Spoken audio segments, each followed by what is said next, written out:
Anong daw mga minamang kabalit sa pananampalataya? Ganun din po sa aking mga kababayan. Tayo po idadako na sa second topic. Ang kanila pong pag-uusapan ng pagtutunggalian, ang nag-iisang Diyos ba ang persona o iisang persona lang? Ang unang titindig po ngayon, ang ating mga kapatid na si Dindasan. Takbir! Si Grasid, hindi na ba ang pagkakataon ni siya? Sister. بسم الله الرحمن الرحيم الحمد لله رب العالمين سنابي الله سبحانه وتعالى قل إني نهيت أن أعبد الذين تدعون من دون الله قل لا اتبعوا أهواءكم قد ضللت إذا وما أنا من المهتدين. Ipinagbabawal sa akin, sabihin mo, ipinagbabawal sa akin na sumamba sa mga dinadalanginan ninyo maliban pa kay Allah. Say, I will not follow your vain desires. If I did, I would go astray, and I would not be one of the right people.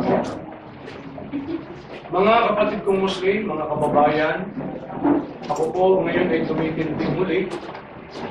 Nais ko lang pong iparating kasi iba nagre-react bakit wala daw akong kasawa-sawang harapin si Ronald Ubidos.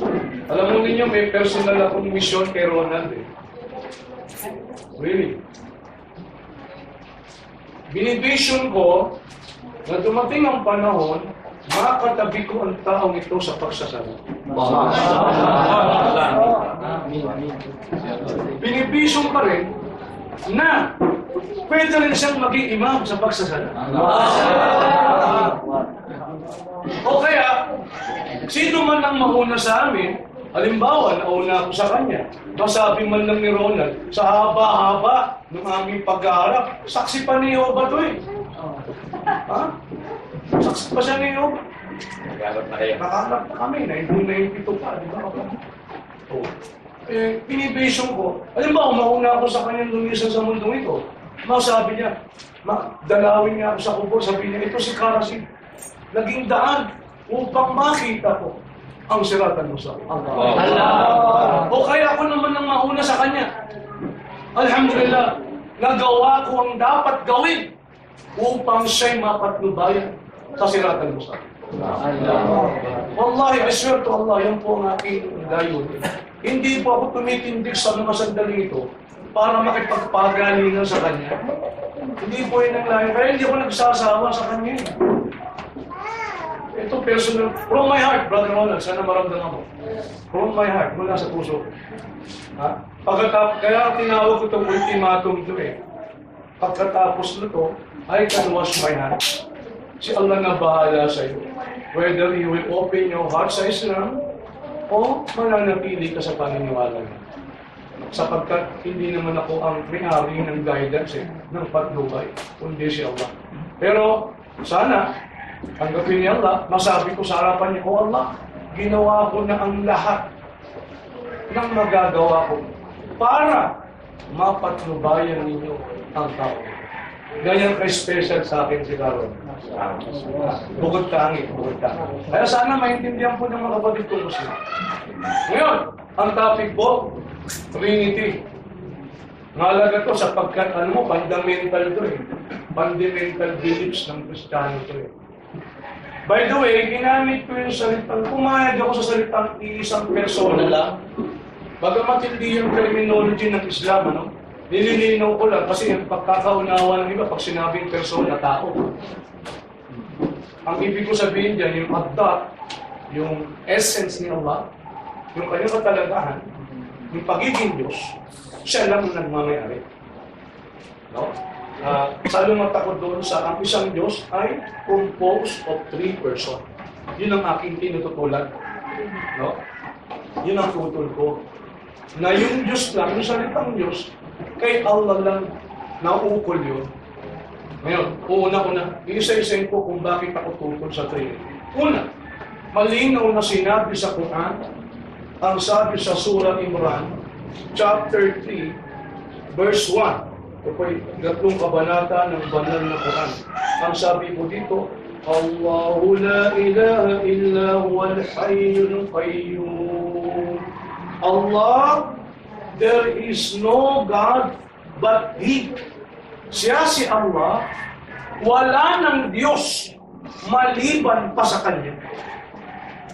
So, yung salitang Diyos, nauukol lang kay Allah.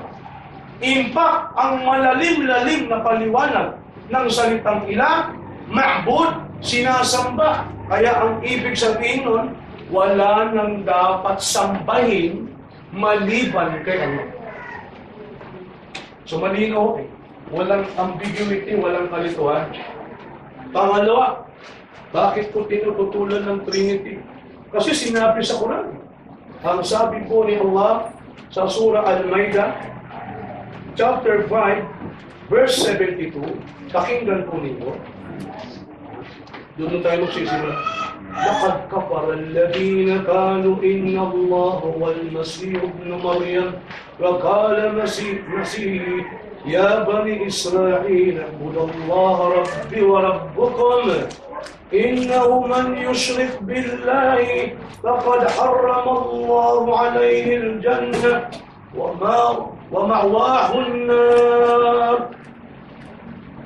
وما للظالمين من أنصار. Ang sabi po, katotohanan, surely they have disbelieved, they blaspheme.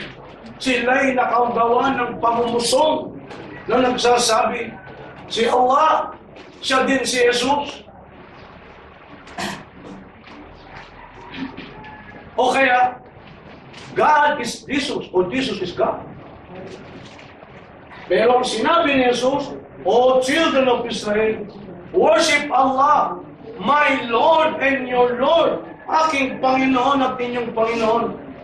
Whoever set up right partners with Allah, sino man ang magtambal sa pagsamba kay Allah, ipagbabawal sa kanyang paraiso at ang kanyang kasasadlakan ay ang apoy ng impyerno.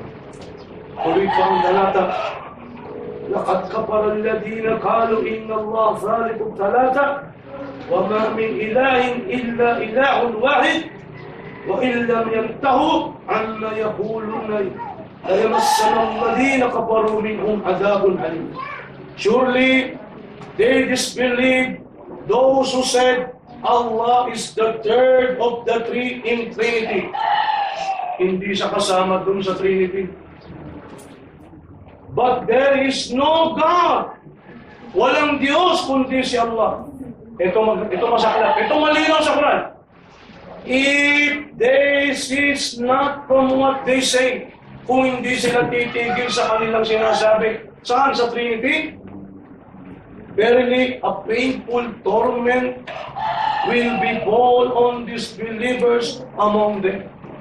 Aba, pag hindi ka pala tumigil sa kapapaniwala mo ng Trinity, ang kasasadlakan mo, apoy ng impyerno. Apoy ng impyerno. Mabigat to, paano kung totoo ito, Ronald? Paano kung totoo ito? Pag hindi ka pala tumigil sa paniniwala mo sa Trinity, ang kasasadlakan mo, impyerno. Magandang ibalik sa kanyang tanong na yun. Sa Bible pa, pag hindi ako naniwala sa Trinity, pupunta ba ako sa impyerno? I understand sa Seventh-day Adventist, hindi sila naniniwala sa pagpaparusang walang hanggan. Pinaka-impyerno sa kanila, yung hindi ka na, di ba? Hindi ka na, hindi ka na, wala ka na sa ulirat, wala ka na sa pag-iran. Anyway, pagpaparusa, ibig sabihin. Well, bakit pa ako tutol sa Trinity? Kasi, una, hindi ko naman siya gagamitan ng technical. Alam natin yung salitang Trinity wala sa Biblia. Bukod doon, yung definition ng Trinity, wala rin po sa Bible. Bakit po? Kasi ang definition ng Trinity, ayon po sa mga aklat na dala-dala po namin dito,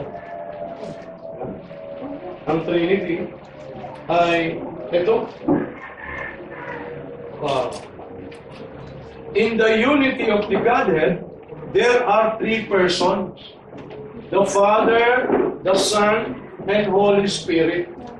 So, ito pa ang sinasabi. Ayon sa Athanasian Creed. Katoliko naman po ang may gawa nito eh. Whosoever wishes before all things to be saved, it is necessary that he hold the Catholic faith. And what is Catholic faith? Is this, that we worship one God in Trinity and Trinity in unity. Ano po sila? The Father are co-equal, co-eternal, co-substantial. Bakit po ako tutol dito? Alam niyo po ba, ayon po sa history, yung salitang co-substantial, yung salita homoousios.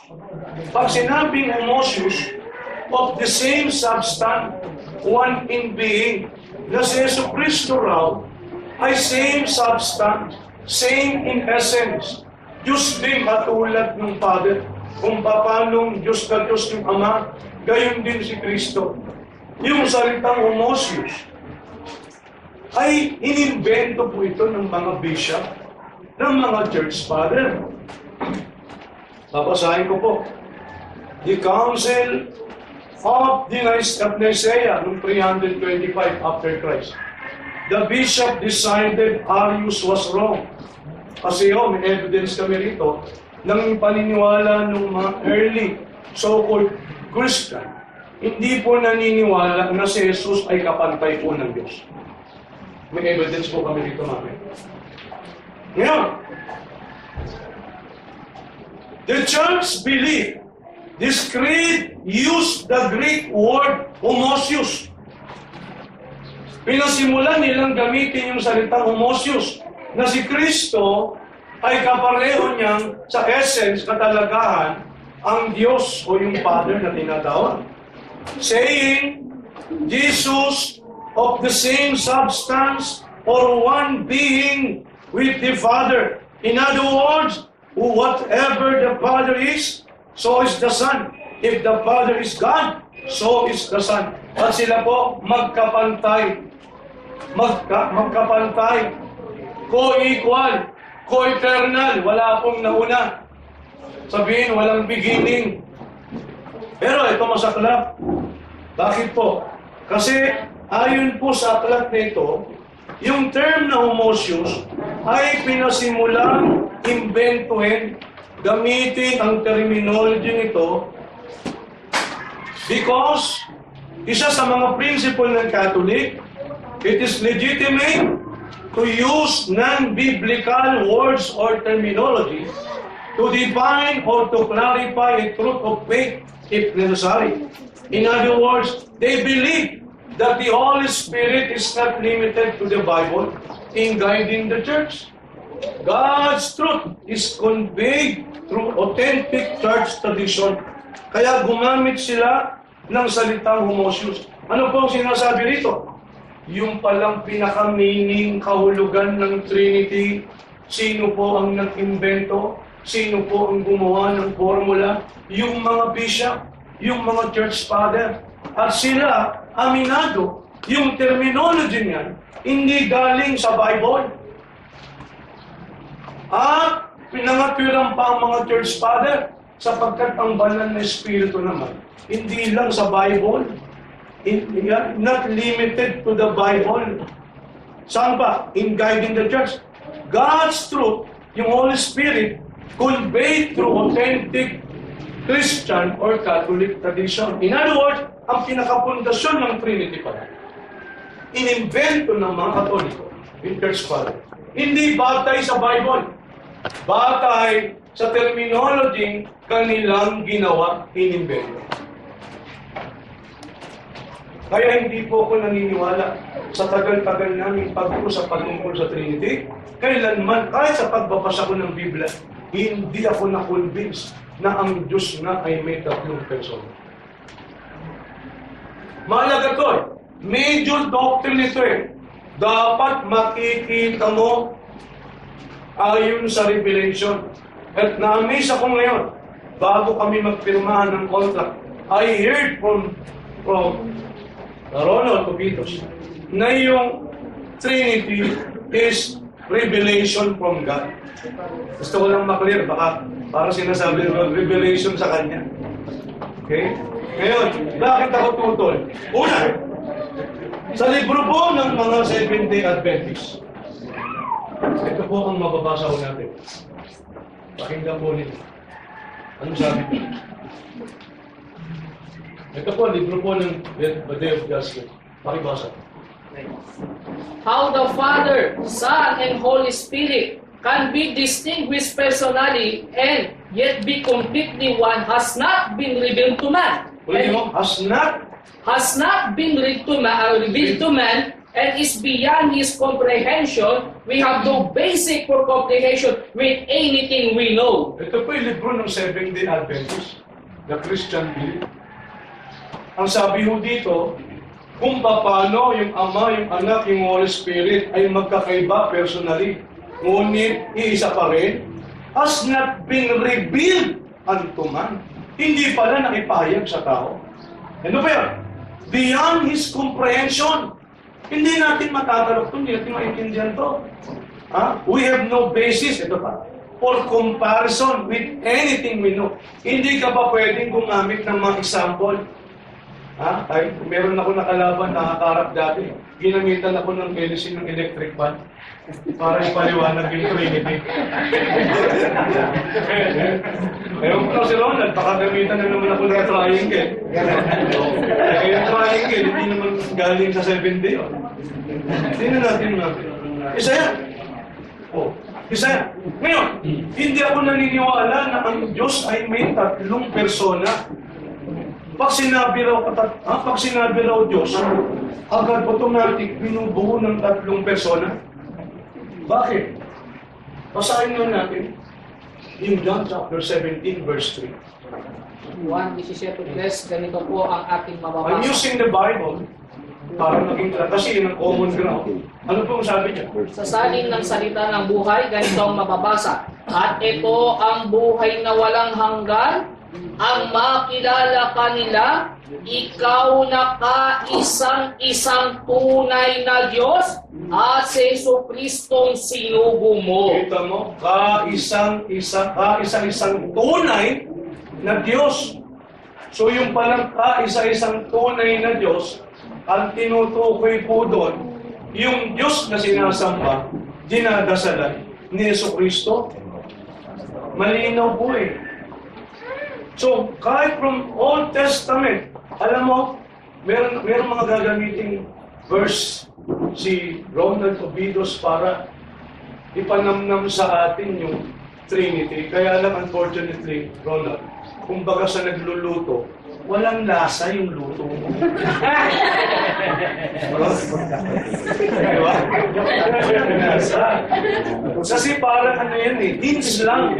Ito mo, ang mag-asawa, hindi na dalawang laman, kundi isang laman. Ito mo, ganyan Rashid, magbilangan Diyos. Yan. Kaya may Trinity. Mamaya, dapat kasi sa nauna eh. Yun ang aking repeat. Re-repeat natin yan pag yun ang ginamit niya. Gagamitin niya, Genesis 1:26. Gagamit siya ng mga talatang yan. Oo. Pero, dapat Ronald, ipakita mo sa amin, crystal clear. Kasi main doctrine ko eh. Di ba? Hindi yung hints lang. Hindi yung parang kumbaga sa korte, circumstantial evidence na hindi naman po pwedeng absolute truth. Yes, ituring nyo ako mga kababayan kong Seventh-day Adventist. Ituring nyo ako kahit huwag mo ng Muslim bilang isang naghahanap ng biblical facts. Regardless kung naniniwala ako sa Bible o hindi. Di ba? Kasi kung kayo, hahanap kayo ng Quranic facts o facts sa Quran, kahit hindi kayo naniniwala sa Quran, ano mababasa nyo? Halimbawa, may exam sa eskwela. Sino ang Diyos ayon sa Quran? Ano pong sabi sa chapter 20, verse 14? Nagpakilala ang Diyos. Innani ana Allah, la ilaha illa ana, fa'budni wa aqimus salata wa dhikri. Ang sabi po ng Diyos, tunay na ako si Allah. Walang Diyos maliban sa akin. Kaya't sambahin mo ako. At ikay magsagawa ng pagsasala bilang paalaala sa akin o pagdarasal. So malinaw, anong pangalan ng Diyos ayon sa Quran? Kaya naniniwala ka sa Quran o hindi, talagang pupunta ka doon sa Quranic facts na ang pangalan ng Diyos ay Allah. At yung Allah yun, wala nang ibang Diyos maliban pa sa Kanya. Kasi siya mismo nagsabi, wala nang Diyos maliban sa akin. Ilan yun? Ilahukum ilahun wahid. Ang inyong Diyos ay isang Diyos lamang. Malinaw eh. Malinaw. Ngayon, ituring niyo ako, naghahanap ng biblical facts. Kayo naniniwala, hindi sa Bible. Meron bang Trinity? Magkakapantay ba talaga? Si Jesus ba? Kapantay ba talaga ng Diyos? Co-equal, co-eternal? Ang Diyos ba may tatlong persona? Ang Diyos ba binubuo ng tatlong persona? Wala po akong nababasa eh. Wala po akong nababasa. Mula sa the so-called Old Testament, hindi nagsabi ang Diyos ay may tatlong persona. Kay Jesus Christ, ayon sa Matthew, Mark, Luke, and John, hindi niya sinabi, pakinggan niyo Israel, ang ating Diyos ay may tatlong persona. Manapa, pag pinasa mo sa Marcos chapter 12, verse 29, anong sinabi ni Kristo ayon sa Bible? Marcos 12:29, ganito po ang ating mababasa. Sumagot si Jesus, ito ang mahalaga sa lahat. Pakinggan mo, O Israel, ang Panginoong nating Diyos, ang siyang kaisang-isang Panginoon. At kailangan ibigin ninyo siya ng buong puso at buong kaluluwa, buong pag-iisip at buong lakas. Ito ang ikalawa, ibigin mo yung kapwa na gaya ng pag-ibig mo sa iyong sarili. Malino, isa-isang Panginoon. Kasi sa mga definition ng Trinity, the Father is Lord, the Son is Lord, and the Holy Ghost is Lord, but they are not three Lord, but one Lord. Okay? So, co-essence sila, pare-pareho sila isa. Kahit sa panahon ni Pablo, hindi ako naniniwala kay Pablo, but I'm telling you about the biblical facts. Ayon sa unang Korinto 8:6. Iisa lamang talaga ang Diyos. Ulitin mo. Iisa lamang talaga ang Diyos. Sino? Ang Ama na lumalang ng lahat. Yun.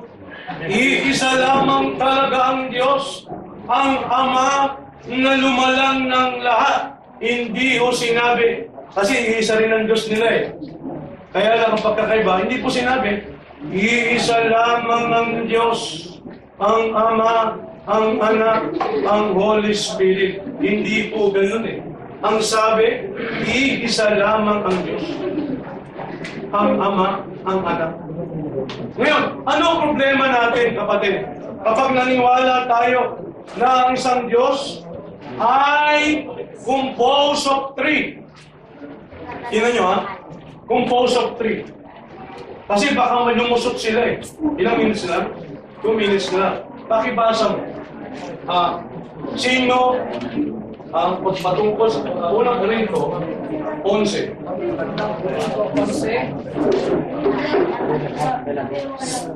Ang ulo ng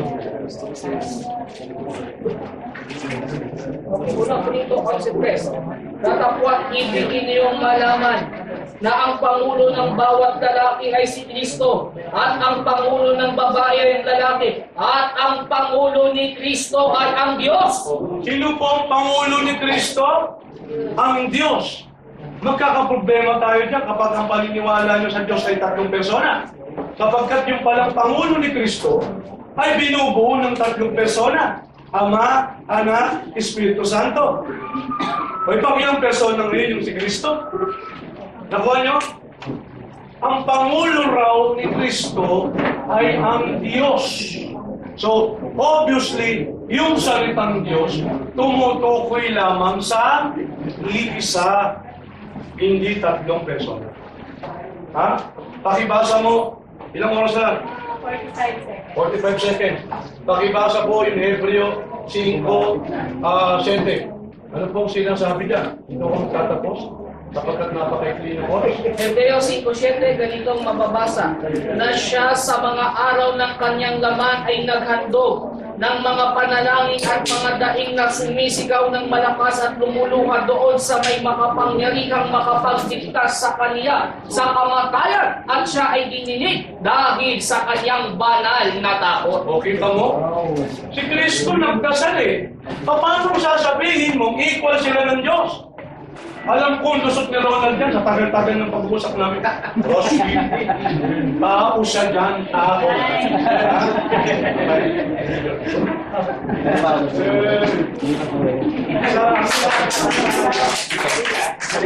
Napakinggan niyo po ang ating kamay kasi indasan at ang ating po isusunod na pakinggan muli natin si Brother Ronaldo Vidos. Magbibigay ito sa ng 25 minutos ayon sa Ginoong Ronaldo Vidos kung kanyang ipahayag ang kanyang paniniwala. At ang kanyang pong paksa at pagbalik ng pinanang ng Trinity, tatlong persona, tatlong Trinidad. Inshallah, pakinggan po natin, inyong po ang pagkakataon, Ginoong Ronaldo. Nakikita ko, mabasa po ninyo. Ito, okay na. Okay, magandang hapon po mga kapatid, mga kaibigan. Ako'y nagpapasalamat sa inyo. At ako ay binigyan din ng pribilegyo na makasama dito sa sharing, sa dialogue na ito, na hindi ko po pinakonsider na isang debate. No? Kasi as much as possible, iniiwasan ko na yung debate dahil instead na mag-create ka ng light, it creates heat. No? Kaya gusto ko sa dialogue natin ay mag-create tayo ng liwanag kaysa init. Mainit na kasi ang panahon, mag-iinit pa tayo, baka heat stroke ang ating abutin. Kaya nga sabi ko kanina, habang represent si Brother Rashid, medyo sabi, parang umiinit natin si Brother Rashid. Hindi kaya ito yung epekto ng dalawang kape na eh. Mainit na yung panahon na nagkape pa ng dalawa. Kaya, pero yan ay bukso ng kanyang pag-ibig sa kanyang kaibigan na ako ang tinutukoy na. No? Naintindihan ko siya at nararamdaman ko yung kanyang sincerity. No? The same way ako rin po, I am also sincere na sana dumating ang time si Brother Rashid ay maging isang Seventh-day Adventist preacher. Ang totoo niyan, hindi niyo po na itatanong.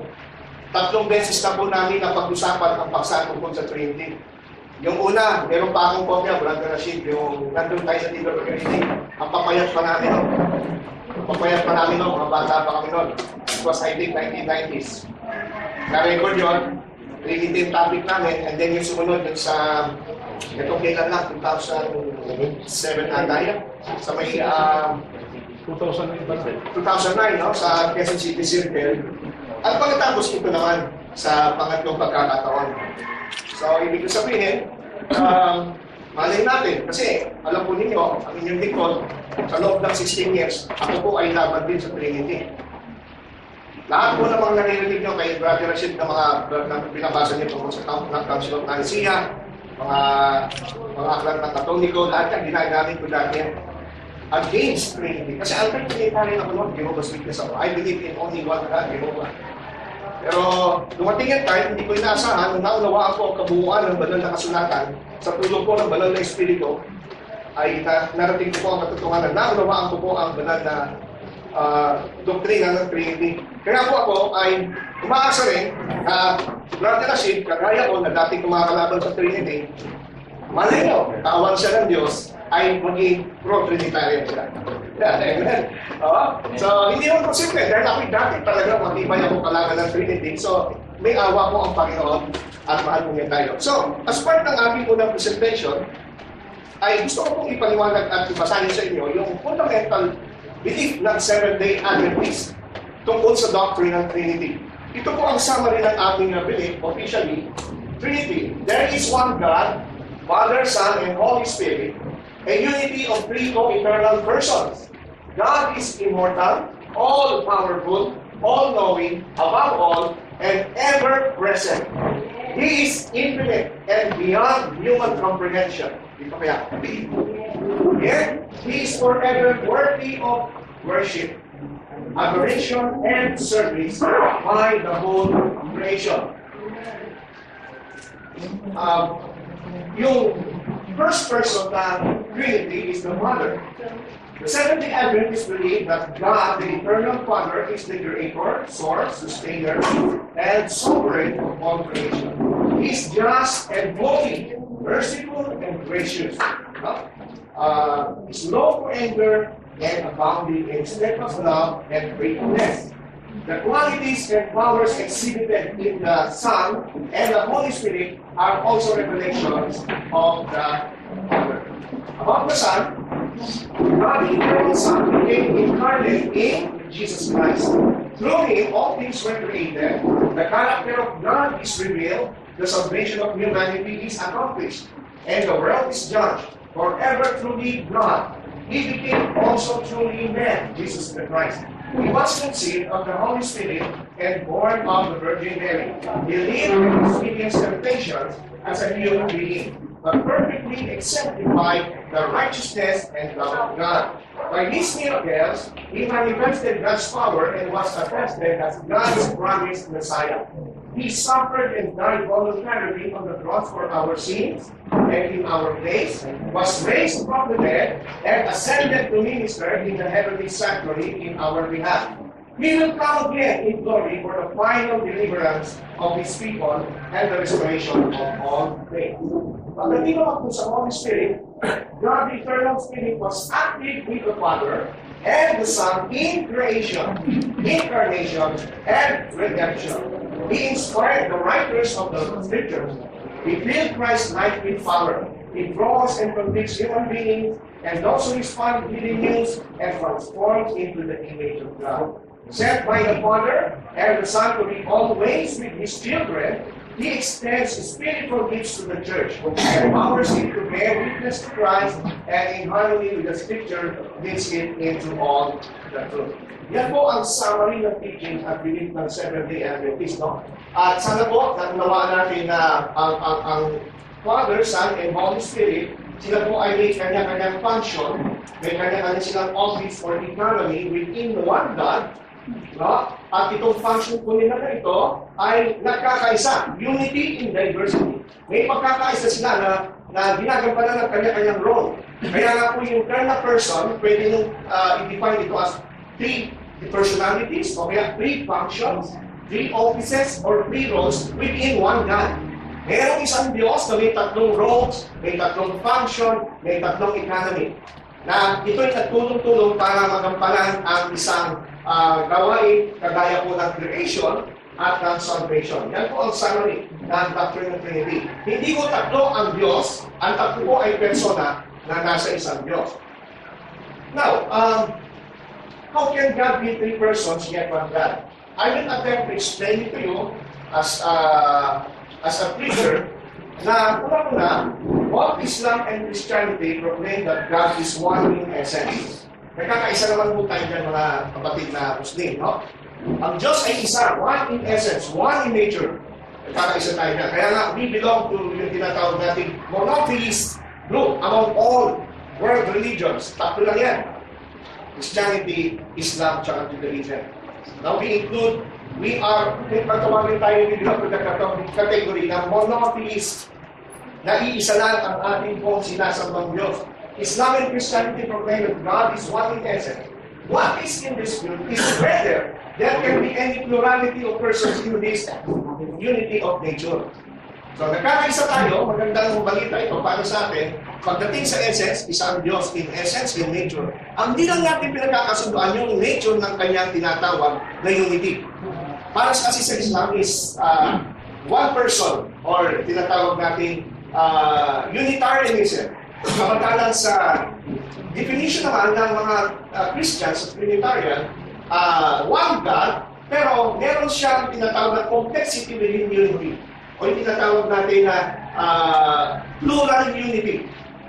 Kasi pwede mo magkaroon ng plural unity within Godhead. Doon tayo yung pinagkakasundo.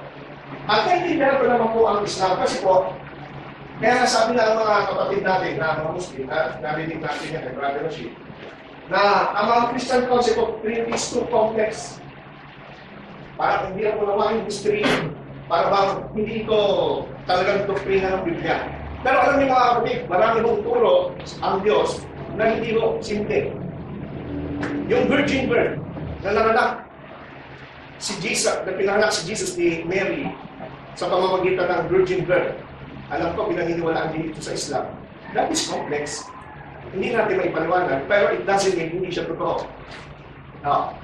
Yung resurrection of the dead, kahit sinong scientist, tanongin mo, matatalino, they will not believe it. Sabi nila, it's not scientific. Walang patay na nabubuhay. Pero, it's complex. It's not simple. Hindi may paliwanag ng karunungan, sensya, pero pinaniniwalaan natin. Bakit? Because it was revealed from above. Kaya po, hindi mo lahat na hindi makinawaan, mali na. Sabi nga po ni C.S. Lewis, dating atheist na naging Christian, sabi niya, if Christianity was something we were making up, of course, we could make it easier. But it is not. We cannot compete in simplicity with people who are inventing religions. How could we? We are dealing with fact. Of course, anyone can be simple if he has no facts to bother about. Kaya ano sinabi niya? Sabi niya, kung ang Kristiyanismo ay isang samahan o religiyon na nag-invento lang at gumagawa ng turo, pwede namin pasimplihin ang doktrina tungkol sa Diyos. Pwede namin sabihin, God is numerical man. Pero sabi niya, hindi gano'n ang Christianity. We cannot compete with its simplicity with the people of inventing religion. Kita niyo yung mga Diyos ng iba't ibang religion. Sometimes it reflects yung kung ano yung paniwala ng religion na yun. Inimbento ng religion na yun, not because of divine revelation. So, we are dealing with fact. Kaya po yung i-present ko po sa inyo, ito po yung fact na nag-discover ng mga Christians na naging Trinitarians. Hindi po ito inimbento, hindi po ito na-discover lang namin sa Bible. Kasi kung ang Trinity ay gawang tao, dapat madaling maintindihan. The fact na ang Trinity hindi madaling maintindihan, it means hindi ito galing sa tao. Yun po ang nakita kong logic dyan. Kasi kapag ka ang Diyos gawang tao, kita niyo madaling maintindihan. But the fact na ang Diyos hindi madaling maintindihan, ibig sabihin, hindi ito invento ng tao. Kasi pagka ang tao, madaling niya maunawaan ang doktrina tungkol sa Diyos at naintindihan niya kabuuan ng pagka-Diyos, Diyos na siya. Wala nang transcendence, wala nang difference, wala nang tinatawag tayo pagkakaiba ang Diyos sa tao, mga kapatid at mga kaibigan. Ano? Kaya po, gusto ko rin sabihin at idagdag sa inyo, mga kapatid, na even in Islam, Allah is mysterious. But it doesn't mean hindi totoo si Allah. Kung kumpuli ko yung isang aklat na pinamagat natin, Faith for All Seasons, page 181-81, sinulat ko ni Shabir Akhtar. Sabi niya, the Quran, unlike the Gospel, never comments on the essence of Allah. Kaya, nung narinig ko si Brother Rashid kanina, sabi niya, tama naman yung kanyang definition na para sa mga Islam, they do not define God as one person, di ba? No? Tama naman yan. Even yung term na essence, they cannot even use the term essence for Allah. Why? Allah is wise or Allah is loving, daily pieces of revealed information, but in contrast to Christianity, Muslims are not in peace to claim that Allah is love or Allah is wisdom. Hindi pwede sabihin ng Muslim na Allah is love. Allah is wise. Allah is loving. Kasi for them, essence is mystery. So only adjectival descriptions are attributed to the divine being.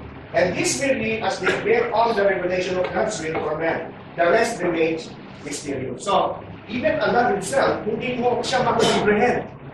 Kaya yung binasa dun sa libro ng Adventist kanina, Christian Doctrine, beyond comprehension, yun kung ibig sabihin nito. Even in Islam, Allah is beyond comprehension. Pagka sinabing beyond, higit pa sa ating maunawaan. Pero pagka sinabing against comprehension, doon tayo magkakaproblema. Kaya pag sinabing beyond reasoning, beyond comprehension, hindi lang natin lubusang maunawaan, pero it doesn't mean mali. Nakakaintindihan mo ba tayo? The same way with Allah. So, meron tayong something in common. Meron tayong something in common about the doctrine of God is not simple. In fact, in Islam, it is also mystery. Kung paano ang Trinity is mystery, but it doesn't mean it is wrong. Okay. Definition of Trinity, that God eternally exists as three persons, Father, Son, and Holy Spirit, and each person is fully God, and there is one God. Kung atin pong isa-isahin, mga brothers and sisters, yung kaninang binabanggit ni Brother Rashid na binanggit ko ang Trinity is divine revelation, tama po yan. The fact na ang Trinity hindi ma-explain, totally ma-comprehend ng tao, it means galing sa Diyos to. Nung nagkausap kami sa Jollibee, nagpipirmahan kami, sabi ko kay Brother Rashid, kasi ang Trinity, ito ay revelation from above, hindi from below. Pagka ang Trinity revelation from above, galing sa karunungan ng Diyos, ipapaunawa niya sa tao, talagang hindi natin pwedeng patayan ang karunungan ng Diyos. Nasa Bible din yan, di ba? Yung karunungan ng Diyos ay mas mataas pa sa langit ng mga langit. Kaya, ganon, we expect ang Trinity, you cannot explain it 100% perfectly. Otherwise, magiging Diyos ka. So, ano po ang foundation ng Trinity? Para madali natin magpaliwanag at mas-simplify natin. Ito po ang foundation ng Trinity. Merong foundation. Number 1, God is three person. Number 2, each person is fully God. And there is one God. Hindi mo pwedeng alisin ang isa dyan. Yan ang tatlong foundation ng Trinity. Alisin mo ang isa dyan, mamamali ang Trinity. Paano natin nalaman? Explain ko po sa inyo by using this triangle. Sabi ni Brother Sid, takot siya sa triangle eh. Kung yung mga napapanood natin sa pelikula, takot sa cross siya naman na triangle. Anyway, triangle. Ito po ang foundation ng Trinity. Ito po ay naka-foundation ang doctrine of Trinity on the hindi na tawag natin monotheism. Doctrine of monotheism. One God. Mono means one. Theism, God. There is only one God. Yan ang foundation. Then, number 2, there are three divine persons. And number 3, the three persons are co-equal and co-eternal. Hindi mo pwedeng bawasan ng isa yan kasi maiiba ang explanation and divine revelation about Trinity. Anong ibig sabihin? Bigyan niyo ulit ito. I-explain natin na ang foundation ng Trinity, God is one, and God is three person, and each person is equal God. So, doon sa doctrine of Trinity, there is unity, because God is one. There is diversity, because there are three persons. And there is equality. Each person is equally God. Pagka inalis mo itong diversity of persons, pagka hindi mo pinaniwalaan na ang Diyos ay tatlong persona, natakpan mo yan, ang kalalabasan buong doktrina is modalism. What is modalism? Ito yung paniniwala ngayon ng mga UPC na God, the Father, is the same as Jesus Christ. Siya na rin yung God the Father. At yung God the Father, siya na rin si Jesus. Why? Kasi tinandali na itong tinatawag natin distinctions within three persons. Yun ang problema. No? So nagkaroon ng modalism, yung mga oneness, tinatawag ko. Pagka inalis mo naman yung tinatawag na equality. Yung equality within the Godhead, yung divinity nila, yung equality ng kanilang kapangyarihan bilang Diyos, ang bagsak mo, pag binura mo yan, matitira na lang is diversity at unity. Ang bagsak mo is subordination. What is subordination? Ito yung paniniwala ng mga saksi. Na pinakamataas ng Diyos, si Jehovah. Sumunod na Diyos, si Jesus. Merong hierarchy ng Godhead. Meron ang subordination. Hindi na ho Trinity. Why? Kasi inalis mo yung isang foundation ng Trinity, which is equality. Pagka inalis mo naman ang unity, pinaniwala ko na merong tatlong persona at ang tatlong persona ay pantay-pantay. Pag pinalis mo ang unity, that there is one God, polytheism. O yung tinatawag na tritheism. So ano po naiintindihan natin? Maliwanag po ba? So, ang Trinity is well founded with these three foundations. No? Unity, there is one God, and there are three persons in one God. And each persons are equally God. Pag inalis mo yan, kita mo, maraming lumabas ng mga heresy. Oneness. Polytheism, tritheism, ang mga Mormons, tritheism ang Trinity nila. Father, Son, Holy Spirit, pero magkakahibalay na Diyos. Ano? Hindi mo yun ang Trinity na amin pong na-discover sa Bible by means of divine revelation. So para makunawa natin yung relationship ng three persons within one God, ito po yung illustration nito. Itong triangle nito, it represents God. At yung tatlong sides niya, it represents the person of the Father, the Son, and the Holy Spirit. Dito po ay makikita natin na ang Father is God. The Son is God. The Holy Spirit is God. But the Father is not the Son. The Son is not the Holy Spirit. The Holy Spirit is not the Father. But the Father is God. The Son is God. And the Holy Spirit is God. Ibig sabihin, yung Diyos, at yung God the Father, siya ay Diyos sa kabuuan nito. Yung anak, yung pagka-Diyos niya, ay kabuuan din ito. Yung Holy Spirit ay sablon niya ang kabuuan nitong Diyos na ito. No, hindi yung third of God. Kasi may binasa kanila sa Quran na huwag mong sasabihin, Allah is the third of the three. Wala kong two-third, one-third sa Trinity. Hindi mo yun ang definition ng Trinity.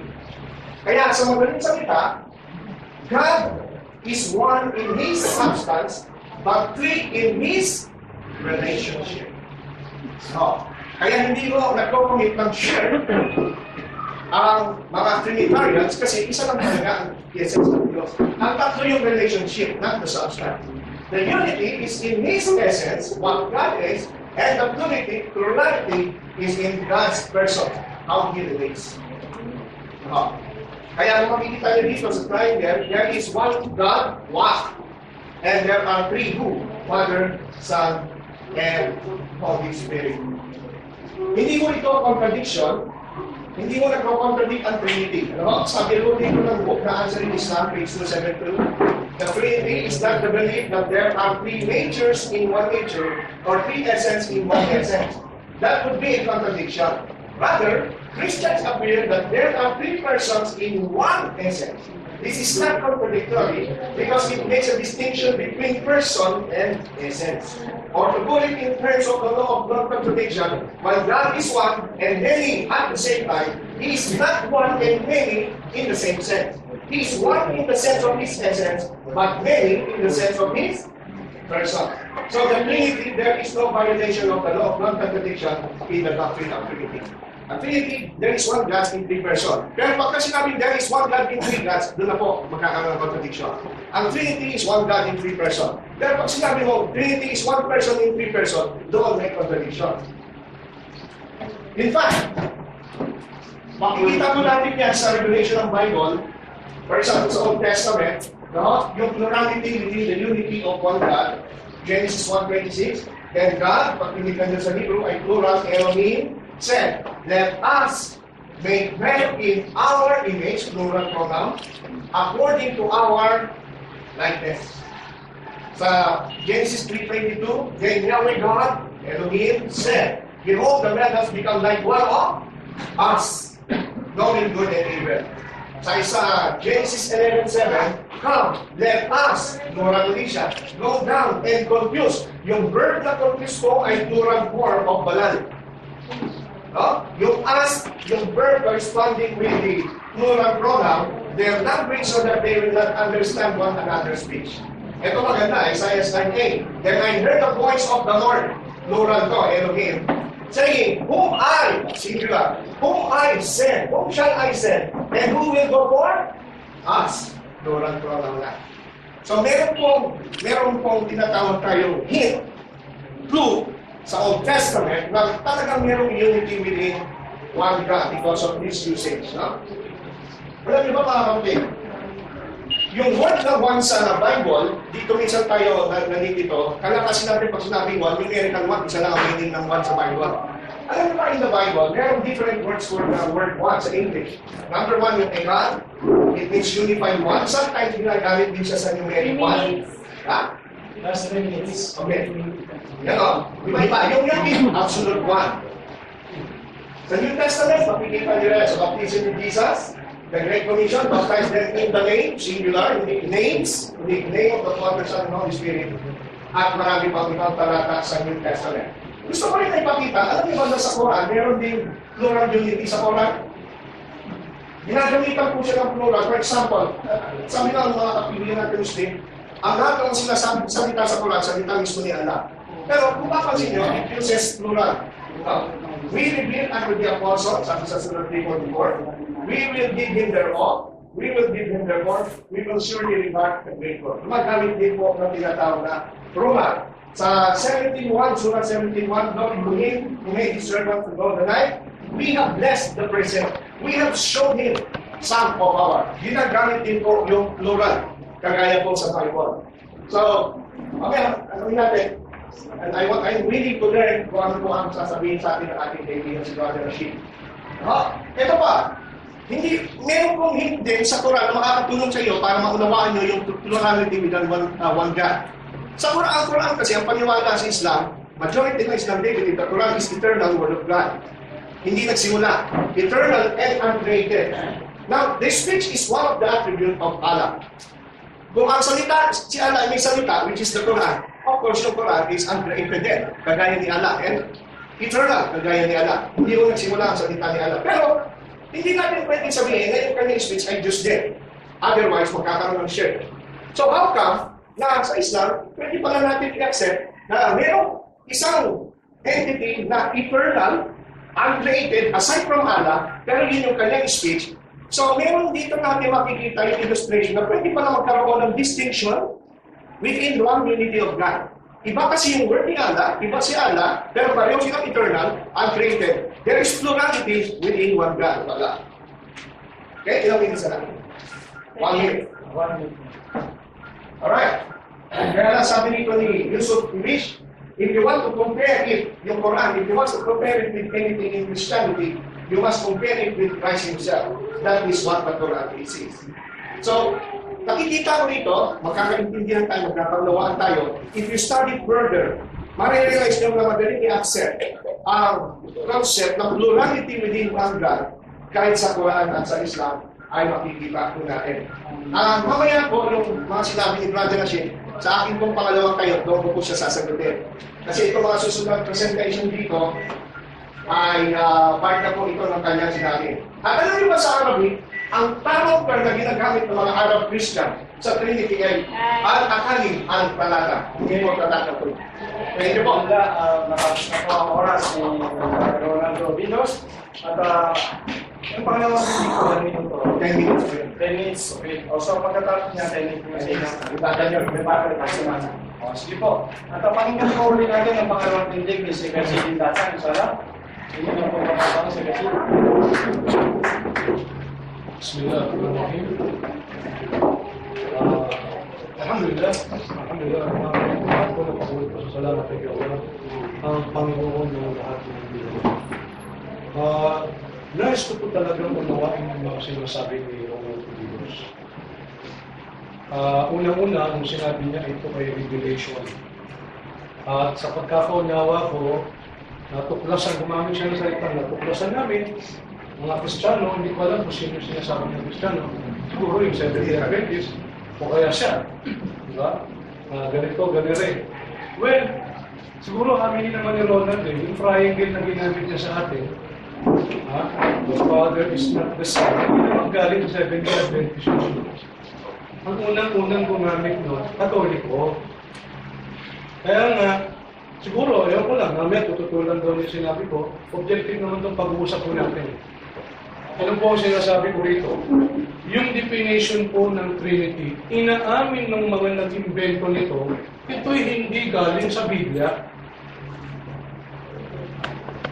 Ito ay sinasabi sa Aklat ng Katoliko, sila mismo nagsabi, na gumamit sila ng mga taga-Homosius, na ito raw ay ayon sa kanila, inspired by the Holy Spirit, but not biblically. Mapupunta sa dilema ko Bakit? Lalabas tatanggapin ng mga Seventh-day Adventists at lahat ng naniniwala sa Trinity na ang Roman Catholic ay pinasilan ng Holy Spirit. Ang alin? Yung kanilang tradition out of biblical context. na hindi kailangan ng Biblia. Tatanggapin niyo ba yun? Na ang Holy Spirit nasa Roman Catholic? Hindi po. Kaya, I therefore conclude, ang Trinity, inimbento po ng mga Katoliko. Hindi po base sa Bible. Sila po nag-invento ng Homosius. The three great theologians, si Basil, si Gregory, at saka isa pang Gregory, noong 381 sa Council of Constantinople, reaffirmed that the Son is one in being, Homosius, with the Father, and added, kita mo, dinagdag, and added that the Holy Spirit is fully God as the Cappadocian Fathers had agreed. So, Cappadocian Fathers, yung tatlo, sila pala ang nag-invento nito yun eh. Ronald, hindi na bago yung pinapaliwanag ko. They are the best of people who can explain yung mga triangle na pinaliwanag ko sa, hindi ako takot sa triangle. Pero sinabi siya talaga ng triangle. Pinigil ko lang sa mga tao. Di ba? Kaya lang, to be honest with you, I want to be honest with you. Please, I'm giving him the benefit to explain. Hindi naman kami nagpapagalingan. Convince us, persuade us na talagang nasa Bible ang definition ng Trinity. Wala akong nabasa, Ronald, kung talagang ito ay according to Revelation, na ang Diyos, according to you, ay merong tinatawag na God is three person. Hindi pwedeng alisin ang bawat isa. The three person are co-equal, co-eternal. Yun po ang gusto kong hanapin sa iyo eh. Paano ang Diyos ay may katulad? Wala po eh. Ang nabasa ko, eto, magbabasa ako biblically ha. Sabi ho dito sa isang talata ng Isaias. Ang sabi ho dito, patient lang po. Sabi ng Diyos mismo nito. Okay. Chapter 46, verse 5. Kanino ninyo ako itutulad at ihahambing ako upang kami ay maging magkatulad? Chapter 46, verse 5. Kanino ninyo ako itutulad at ihahambing ako upang kami ay maging magkatulad? Rhetorical question. Yung Diyos mismo nagsasabi, walang pwedeng maging magkatulad na Diyos. Ngayon sasabihin mo sa formula ng Trinity, hindi magkatulad. Unfortunately, wala ka nang babasa na may co-equal ang Diyos. Yun ang tinitutulan ko eh. Ituring niyo ko ngayon, mga kababayan sa Batista, looking for a biblical facts, regardless kung naniniwala ko hindi. Sabi niya, dito ko nagtataka eh, hindi daw pwedeng alisin, pag tinanggal mo ang equality, babaksak sa subordination. Lalapas daw, mas mababa si Kristo. Masama ba yun? Bakit? Sa Quran, malinaw kung ano sinasabi ni Kristo patungkol sa kanyang sarili. Pakinggan po ninyo sa Surah 19. Ito yung mababasa po natin sa Quran. Ang sabi po ni Kristo, basahin mo sa English. Ano po sabi ni Jesus Christ? Peace be upon him.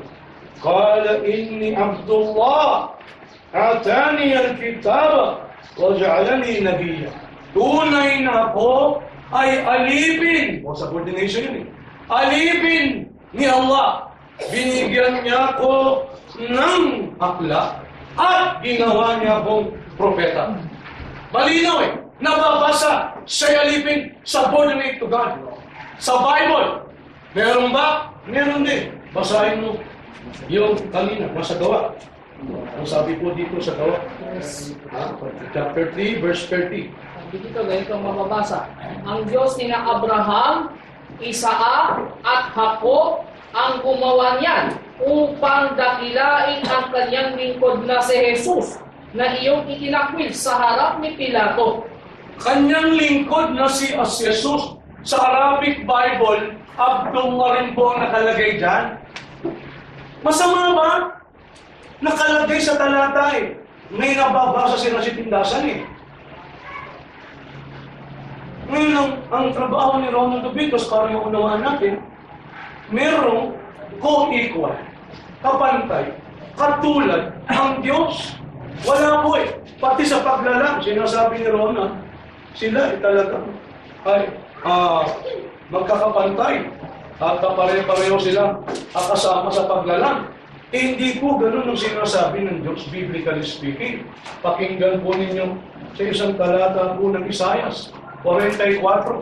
Ang talata po ay 24. Dito, ganito, pakibasa mo. Ganito ang sabi ng Panginoon, ang iyong manunubos na naganyo sa iyo mula sa sinapupunan. Ako ang Panginoon na gumawa ng lahat ng bagay na mag-isang nagdadlad ng mga langit. Na mag-isang nagdadlad ng mga langit na nagdadlad ng lupa. Sino ang kasama ko? Mag-isang nagdadlad ng mga langit at lupa. Sinong kasama ko? May nababasa si Rashid Tindasan. Malinaw. Malinaw. Kaya gusto ko, I'm giving you the chance, no? Give me verse from the Bible na ang Diyos ay may co-eternal, co-equal definition of Trinity. Yung sa tinubinisa lang. Yung sa Genesis chapter 1 sinasabi ng as, may sagot po tayo dyan. Alam po ninyo, yung Genesis chapter 1:26, ayon na rin sa mga Bible scholar, hindi po yan na plural in personality. Bakit po? Sinasabi po yan mismo ng NIV Bible Commentary, this is a royal degree, plural of majesty. Huwag mo itulan. Parang sa Quran din, tama. Sabi niya, makikita ang plurality sa Quran. Dali lang. Hindi. Walang Kristiyanong ginamit ang Quran para patunayan ng Trinity. Sinabi ng Quran, inna nahnu wadidra wa inna lahu lahafidun. Nahnu, ginamit ni Allah. Uy, pero hindi nangangahulugan, tatlo sila. This is a plural of respect sa Arabic language. Kaya walang pumasok sa kokote. Pati sa Hebrew, ganun din. Ganun din unawain ng mga Hudyo. Mamaya, pag may time, mapapatunayan ko sa inyo, by sources, hindi po pumasok sa kokote ng mga marunong ng Hebrew na ang Diyos ay may kausap o ang Diyos ay may tatlong persona doon sa Genesis chapter 1:26 at yung iba pang talata na gumamit ng as. Bayan po'y patutunayan po natin. Ilang minute na lang? Seconds na lang. Kasi, maraming salamat. Alhamdulillah, natapos po yung pangalawang tindig ni Sika Silindasan at dahil para hindi lang po ang oras. At ngayon yung pangalawang tindig ni Brother Ronald Dubitos, sana pakinggan po natin. Hindi po magkakaroon yung Ronald. Ayan, timer. 10 minutes ba yun? Yes. Kaya, so, tama yung magkakay. 10 minutes na sa oras.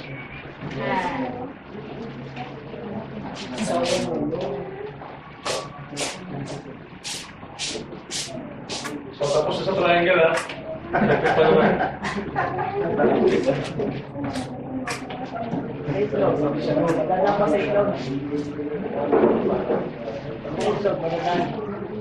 Coffee, ganda ko.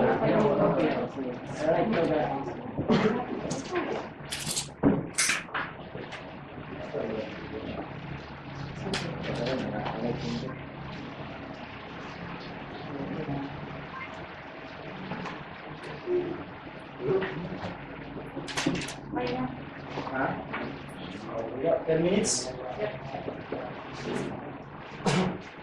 Start ka ng 1:55, so matatapos po kayo ng 1:55.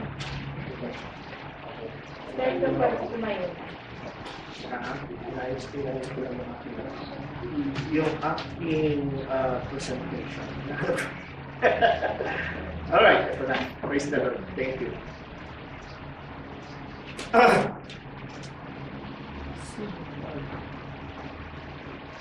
Very important kasi ito ang ating gagawin. Here it is. Third time. Teka, sandali. Mag-start na yung time na magsasagutan. Wait. Okay? Wait lang. Third time. Okay, thank you very much, Brother Rashid, sa iyong presentation. Ngayon po, pagka binasa mo ang Quran, actually, ang Quran hindi mo tutol sa Trinity ng Christianity. Ang Quran po ay tumututo sa isang forma ng Trinity na hindi ho biblical Trinity. Yan po ang gusto kong i-reveal sa inyo. Unang-una yung binasa po kanina sa ating ni Brother Rashid na Trinity, yes, those who say, do not say Trinity, wala ko sa original na Arabic yun. Yung kalataton, it's not Trinity. Sa Arabic, pag tinignan sa Arabic dictionary, it is three. Do not say three. Hindi ko Trinity. Di ba ho yung three sa Trinity? So I hope sana maliwanagan yung bagay niya, hindi na ulitin yung Brother Rashid yun. Dahil kung Trinity is mistranslation. No? Ang Trinity ho sa Quran ay Trinity between Allah, Jesus, and Mary. How do we know? Ito po ay makikita mo natin dito sa isang translation. Say not three. Okay? Bakit say not three? Sabi sa Surah 4171. Kasi hindi naman nakalagay sa Quran yung al-akarim, al-talata. Na ito po talaga ang definition na ito po ang word ng Trinity na ginagamit ng mga Arabic Christian. Hindi po talata po. Paano natin nasabi na ang Trinity na nire-refute sa Quran is not the Trinity which is Father, Son, and Holy Spirit. Kundi ito yung Trinity na si Allah, si Mary, at ni Jesus. Kasi nung time ni Prophet Muhammad, mayroong mga sektang mga kultong Kristiyano, ang paniwala nila si Mary ay ina ng Diyos. At si Allah yung ama, si Jesus yung anak. Kaya naging Trinity sila. So hindi mo Trinity yun. Ang tawag doon three, sa lahat in Arabic. Nasa original Arabic mo yun. Dapat original Arabic tayo. How do we know? Ito nga to, God is the third of three. Pagito, talata three. Kaya sabi dito sa banal ito ba, God is all-loving, all-compassionate. The Messiah, Son of Mary, was only a messenger. Messenger before he passed away. His mother was just a woman. He got a good. Kung mga huwag yung sasabihin si Mary, hindi siya Diyos. Tao lang siya. Dahil kumakain lang din siya ng pagkain. Kagaya ni Jesus. Hindi sila Diyos. So, malakas ang impact ng Trinity na pinututunan ng Quran is not the Father, Son, and Holy Spirit. Otherwise, mamaya sa question and answer, gusto kita ng mamaya ay madalas dyan. Eto ba? Sa Surah 5:116-117, tanong ni Allah, God said, "O Jesus, Son of Mary, did thou say unto men, take me and my mother as God, apart from Allah?" Sinasabi ko ba, Jesus, na ikaw at si Maria ay sambahin bilang Diyos bukod pa kay Allah? So ilan yun? Trinity. So ang Trinity na tinututunan sa Quran is not the Father, Son, and Holy Spirit, kundi Trinity ni Allah, Jesus, at Mary. So in the first place, if the Quran is really the Word of God at tunay na Diyos si Allah, how come nagkamali si Allah ng definition ng Trinity? So for me, it's question. Wala akong halong masamang tinapay. Question to, na pag-isipan nyo mga Muslim. If this is truly God, sa history, ang definition ng Trinity, Father, Son, Holy Spirit, but how come sa Quran is Allah, Jesus, and Mary? So, kasi hindi tutol ang Quran sa Father, Son, and Holy Spirit, wala kang mababasa sa Quran. From Surah chapter 1 to Surah 114, natutong siya with the Father, Son, and Holy Spirit. Mali ang Trinity natin natutunan. And sa Trinity, yung daw homoousios, meaning God same substance, ay invento lang daw ito ng mga Katoliko at mga early Catholics. Kaya para magsabihin ng pantay si Jesus at yung Father. Alam po ninyo, yung homoousios, totoo po yan, wala mo sa Bible yan, pero hindi mo masama gumamit ng term to express the faith, the truth in the Bible. Nagagamit ka ng term. For example, yung word na Tawhid. Alam niyo po ano yung word na Tawhid. That is the doctrine of the oneness of God in Islam. But the question is, mababasa mo ba yung word, letter for letter na Tawhid sa mismo sa Quran? Hindi no. Pero bakit nag-iimbento ang mga Muslim ng word na Tawhid? Para i-express nila yung thought ng oneness of God in the Quran. So they invent the term Tawhid to express the biblical, the Quranic oneness of God. The same with the word Trinity, homoousios, inimbento yan para express yung katotohanan na mayroong isang Diyos sa tatlong persona. But it doesn't mean it's wrong. Kaya yung sinasabi niya, inimbento lang ng mga Catholic ang Trinity, dahil sa tradisyon, hindi ko totoo yun. Before the Catholic Church, our early church father, they believed in Trinity. Wala pang Katoliko, wala pang Papa sa Roma. How do we know? Meron pa ako itong ilang, for example, Si Theophilus, 100 AD, Bishop of Antioch. Sa 30 po ito. Ang mga 30s Christians, ito ang expression ng kanilang faith. In like manner, also the 3 days which we were before the luminaries are the types of the Trinity or Trias of God and His Word and His wisdom. Yung daw pong 3 days before na-create ni God yung sa creation yung araw, one of bituin, dahil create lang ang araw of bituin yung 4th day, so yung 3 days now it represents the Trinity of God's Word and His wisdom, which the Word is Jesus and wisdom is the Holy Spirit. Si Irenaeus, AD 180, wala pang Catholic Church niya. Wala pa yung mga binabasa niya, si Basil, yung mga church fathers na sinasabi niya. 180 AD, Bishop ng Lugdo, ito yung ngayon ay France, Lyons, France. Sabi rito ni for with him were always present. For with him were always present. Walang hanggan. The Word, yeah, and the wisdom, and the Son, and the Holy Spirit. By whom and in whom freely and spontaneously He made all things. He made all things, to whom also He speaks, saying, let us make man after our image and our likeness. Genesis 1:26. So yan ang paniwala ng mga early church father. Wala pang Katoliko yung mga binabasa niya. Late na lang yun. But this is the proof that Trinitarian po ang belief ng mga Christians. Ito mga, si Irenaeus, apostol mo siya po ay disciple ni Apostle John, na isa sa mga 12 apostles. So they express the faith of the early apostles. People ito sa from the 3rd century. The Father is Himself Christ. Mali daw yan. Oneness. But sabi niya, as far as that regards the power, therefore God is one, but as far as the economy, there is threefold manifestation. So, that is understood. Yung mga nauna, wala pang Catholic, hindi ko free. Kaya hindi ko galing sa SDA expression namin tayo yan, hindi ko sa Catholic yun. Nasa una ng paniwala ng mga Christians. Di ba ito sa Rome, 200 AD, would one say that he speaks of 2 gods? I shall not indeed speak of 2 gods, but one, of 2 persons, however, and of a third economy, the grace of the Holy Spirit. Yan po ay mga expressions of our early faith. Tertullian, 208 AD, the Father, the Son, and the Holy Ghost are very some same person. Which distributes the unity into Trinity. Placing in their bodies. Ilang minutes? 3 minutes? Thank you. Okay, si origin, Bishop ng Alexander. So, yung mga Christians doon sa Turkey, sa Alexandria, Egypt, sa France, sa Antioch, at sa Norman Fathers, they believe in Trinity. Yung mga binabasa po niya, mali yung totoo yun. Trinitarian po talaga ang faith before the Catholic Church. Ngayon sabi niya, may mabala daw ako nabasa. Wala na tayo mababasa ng pantay si Jesus at yung Ama. I will give you one example. Gulang tayo sa oras. This is the expression of the faith of the Christian na pinagpatuloy lang ng mga church fathers na binasa natin. Philippians chapter 2, verses 8. Kahit siya'y likas at tunay na Diyos, si Jesus at tinutuloy nito. Kahit siya'y likas at tunay na Diyos, hindi niya pinagpilihan na mapiling maging kapantay ng Diyos. Ano daw? Hindi niya pinanatiling maging kapantay na Diyos. Pantay o hindi? Pantay. Nung nasa langit siya, likas at tunay na Diyos. Pero hindi niya pinagpilitan manatiling kapantay ng Diyos. Sa halip kusa niya nilubad ang pagiging kapantay ng Diyos at naging katulad ng alipin. Ipinanganak siyang tulad ng karaniwang tao at nang si Kristo ay maging tao, nagpakumbaba at naging masunuri hanggang kamatayan sa krus. Kaya yung mga binabasa ni Brother Rashid na si Kristo nanalangin sa Ama, si Jesus ay ang ulo, ang ulo ni Kristo ay ang Diyos, at ang Ama ay mas dakila kay Kristo. Agree ako doon. Bakit? Ito na po kasi yung portion na si Kristo ay ng katawang tao. Kailangan siya magpakumbaba. Kaya nga pati araw ng paglugong, hindi niya kasi siya ay nagpakumbaba. Nung siya ay binubad niya yung pagiging kapantay na Diyos. But the point is, kapantay siya ng Diyos. He is equal with God. Nag-honor niya lang siya magpakumbaba nung siya'y nagkatawang tao. Kaya yung mababasa niyo sa Bible, pinuli si Kristo, namatay sa krus, nagpakasakop sa Diyos, nanalangin, kasi po, nagpakumbaba siya. Human nature si Jesus Christ. And then, alright. Ngayon, marami ang gusto sabihin dito. For example, yung sinasabi niya rito na yung one God, Isaiah 45:5, tapos Isaiah 44:24, tsaka yung John 17:3, yung Ama lamang ang Diyos. Tama po, ang Diyos lamang Ama, ang manlilikha. Kung ikukumpara sa ibang mga Diyos, yun po ang context nun.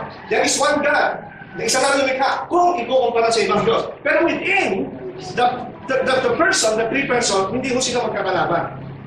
Kaya pag kami mabasa kayo sa Bible, o New Testament, meron lamang isang Diyos na lumikha, meron lamang isang Diyos na tunay ang Ama. It doesn't mean hindi na Diyos si Kristo. Kasi ang comparison ng context is in comparison to other false God.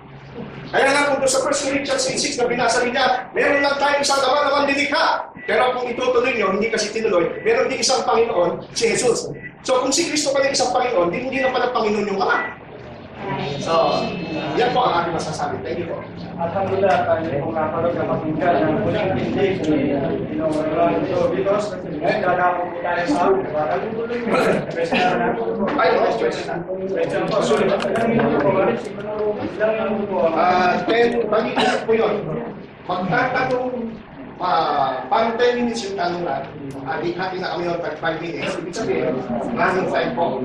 Halimbawa, kung ako mauna magtatanong, may 5 minutes ako, tatanungin ko siya, yung sagot niya kasama na rin po sa 5 minutes ko. Running time. Running time.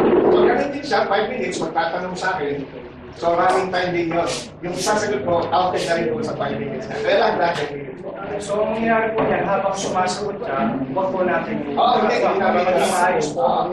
Ngayon, kung kayo ang kanyang tatanungin, sasagot lang po. Huwag magkakantay siya ng malinaw yung salita. Iwasan po natin ang interruption upang maging malinaw po. Okay, ako na po magtatanong na kasi higlasan. So, ang minuto po. 5 minutes. 5 minutes running time. Okay, 5 minutes running time. Kailangan po ay, huwag niyo po muna yun, ha? Sa pagka-uusap niya. Okay na? Okay, yun na po yung pagkakataon. Ronald, gusto ko lang ginamit sa'yo. Ito yung may malinaw information. Yung tekad ba ang para sa'yo ay compound? O pwede rin tumukoy sa singular one o absolute? Yan. Kasi kung pagkakintindi ko sa'yo kanina, parang pinaliwanag mo yung cut as composite. Compound. Actually, yung ikat, unified one. Okay. And Absolute. meron din sometimes absolutely Okay. sa Ezekiel 33. Yes. So, tinatanggap mo na yung ikat pala ay tumutukoy din sa isa. Pwede rin sa isa isa. Numerical one. Okay, thank you very much. Ngayon, binanggit mo yung mga church father na nag-invento ng Mosius, Veteran, blah, blah.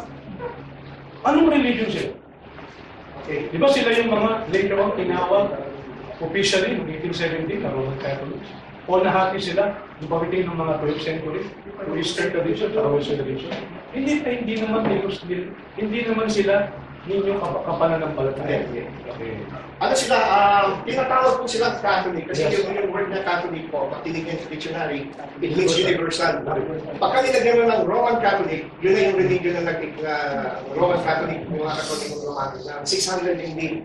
Sa mga katwid, Ronald, tinatanggap mo yung kanilang mga pahayag, sila na hindi nyo kapananampalataya, na yung mga Catholic nito, katulad ni Basil, ni Gregory, at saka ni Sakan Gregory, yung mga tinatawag na Gregorian Brothers, na noong 381 ay nagtalaga ng salitang homosius, tinatanggap mo yung kanilang doctrine, yung kanilang formula na na-invento.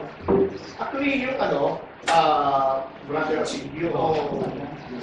yung mga church fathers na yan, pinagpatuloy lang nila yung pananampalataya ng mga, in my belief, yung mga apostles sa Bible, yung binasa ko rin sila Irenaeus, sila Tertullian, mas nauna yan kaysa Tertullian Basil, yung mga Cappadocian fathers. So for me, continuation lang yun ng belief ng mga apostles, na mga estudyante nila Apostle John. Kaya tingin ko, kahit na nag-invento sila ng term na homoousios, pero yung diwa ng homoousios, mababasa talaga sa Bible. Tinatanggap mo yung kanilang O kasi nasa Bible yun. Nasa Bible kasi yun. wala nang ipitan ko. Okay. Ronald, kasi Muslim ang iyong kausap. Para maging malinaw Para sa Muslim na. common ground natin si Jesus Christ. Meron bang tinuro si Jesus Christ ayon sa Bible mo na ang Diyos ay may tatlong persona? Since ang theory, ang doctrine ng Trinity ay major doctrine ito eh. Kasi sa amin, gano'n eh. Major doctrine. Hindi inaano sa salitang Trinity, alam natin walang Trinity. Pero yung definition, ang Diyos ay may tatlong persona, meron po bang tinuro si Jesus Christ sa kanila? Okay, yung word, yung formula mismo na ang Diyos ay may tatlong persona, wala akong talaga sa Bible. Hindi word for word. Parang isang itang tawid Opo. sa Quran. Mamaya po. Parang isang itang tawid, ginagamit ng formula. Ginagamit ng formula, pero wala. Kasi ganito, brother Rachel, meron akong mababasa sa Matthew chapter 28, verse 19. Okay. Na doon, ang utos ni Jesus Christ ay ganito. Ito po, dito natin nakuha yung dogma ng Trinity, ano? Na go therefore and make disciples of all the nations, baptizing them in the name, kung mapapansin yung singular, hindi names. Kundi, sabi, isang pangalan, isang kapangyarihan, pero tatlo ang expression, Father, Son, and Holy Spirit. Ito yung salita ni Jesus. May sagot po tayo dyan. Huwag kayo magdala. Pag-intay po tayo ng ngayon, para maging malinaw po sa ating lahat, meron po bang malinaw na nakaturuan yung 12 apostol ni Cristo na doon ako sa definition ng Trinity tumatakbo. Ang Diyos ay may kapantay, ang Diyos may tatlong persona. Sa 12 apostol ba ni Jesus Christ, yung ba ang tinuro nila sa mga tao? Ang Diyos ay may tatlong persona. Okay, ngayon, punta tayo sa turo ng mga apostol. Colossians, 1 Corinthians 1:4-6. Now there are variety of gifts, but the same Spirit. Variety of ministries, same Lord Jesus. And varieties of effects, but the same God. Meron unity in diversity, same Spirit, same Lord Jesus, same God. Sa Corinthians, 2 Corinthians 13:14 naman, the grace of the Lord Jesus and the love of God and the fellowship of the Holy Spirit be with you all. Naging part ng kanilang doxology, pagbati yung tatlo. In the grace of the Lord Jesus, God, and the Holy Spirit. Ephesians 4:4-6, ito sa tulong ng Apostle. One Lord, one God, and one Spirit. Okay, nakakamalas na po ang minuto ni Secretary. Hindi na po, sa susunod naman po ang magtatanong. 5 minutes. 5 minutes po, si Ginoong Ronaldo Dilos. Pagkakas po natin kung ano po ang kanyang pangalan. Brother Rashid, sa pag-usap natin tungkol sa Trinity, hindi pa natin masyado na pag-usapan yung tinod ko na verses sa Quran, na ang tinututulan na Quran na Trinity is not the Father, Son, and Holy Spirit. Gusto kong marinig yung paliwanag mo doon sa bagay nito. Kasi how come na kung talagang putol ang Quran sa Trinity, bakit hindi Father, Son, and Holy Spirit? Bakit Jesus and Alam mo, magandang bagay na mayroon ka ng ngayon kopya ng Quran namin. Na ito ay tafsir. Nandito yung tafsir. Wala lang yan. Wala. Meron ba na kanina? Hindi ka ba nagkakay? Bigyan mo lang sa akin. O di ba, ibibenta ko sa inyo?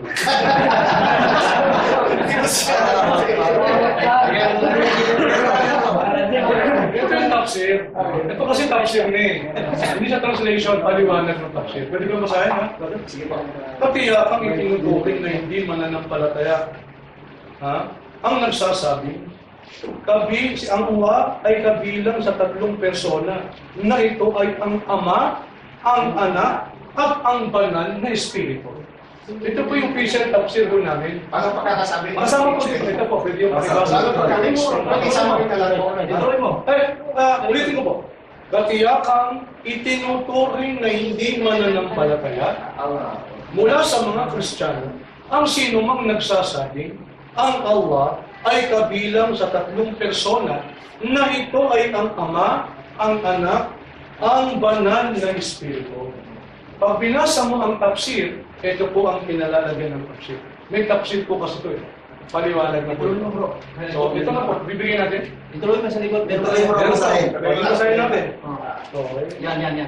Okay, ano pa? Hindi ba alam ng mga Kristiyano na walang sino man ang nararapat sambahin ng mga tao, kundi ang bukod tangi at nag-iisa lamang na hindi nanganak at hindi ipinanganak. So, Ronald, mayroon kaming official na tafsir sa Quran. Unlike sa Bible, wala namang official tafsir. Brother Rashid, ang question ko kasi sa Quran. Saka, Ronald, Hindi sa tafsir. gusto ko lang masabi sa'yo, ang topic natin, Trinity. Ayun na, Trinity at Hindi Panginoon. tawhid.